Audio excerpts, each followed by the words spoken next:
5 komisioner KPU Palembang yang terjerat perkara pelanggaran pemilu jalani sidang perdana di PN Palembang, di mana 5 terdakwa masing-masing berinisial EF, YT, AB, AL, dan SY.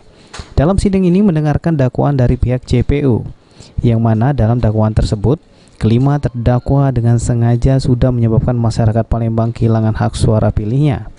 Sudah melakukan pelanggaran tidak memastikan kecukupan suara-suara sehingga banyak tempat pemungutan suara-suara kehilangan suara, yang mana dari hasil perhitungan terdapat kekurangan suara-suara sebanyak 7.210 surat di 70 TPS tersebar di 5 kelurahan Kecamatan Ilir Timur 2. Lalu sebanyak 70 TPS yang diusulkan pemungutan suara ulang, hanya 13 kelompok penyelenggara pemungutan suara dinyatakan memenuhi syarat untuk melakukan pemungutan suara ulang. Kelima terdakwa atas perbuatannya dikenakan pasal 554 serta 510 Undang-Undang Nomor 7 Tahun 2017, pasal 55 ayat 1 KUHP tentang pemilu dengan ancaman hukuman 2 tahun penjara.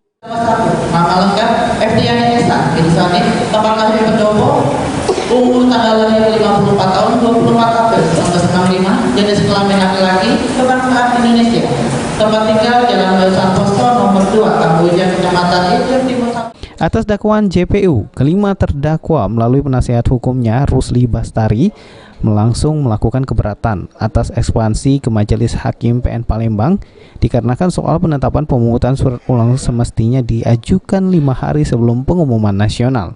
Lalu rekomendasi Bawaslu Palembang yang mengeluarkan untuk lagi melakukan pemungutan suara ulang di 70 TPS di Kecamatan Ilir Timur 2 dinilai tidak tepat karena saat itu tahapan pemilu sudah dilakukan lantaran surat C1 sudah keluar. 21 dia melapor tanggal 22 kan itu. Oh, laporan dari Bawaslu. Ya, tanggal 22. Ini sudah daluarsa karena lewat dari batas waktu yang ditentukan undang-undang. Terus apa lagi, Pak? Apalagi selain itu, Pak? Lagi kita kupas juga bahwa penyidik itu kan punya waktu 14 hari. Penyidik, Pak. Iya. Nah, dia seharusnya dia menyerahkan itu tanggal 18.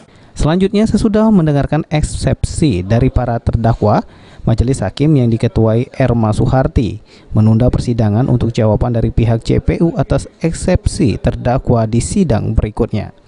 Aji Delia, PAL TV.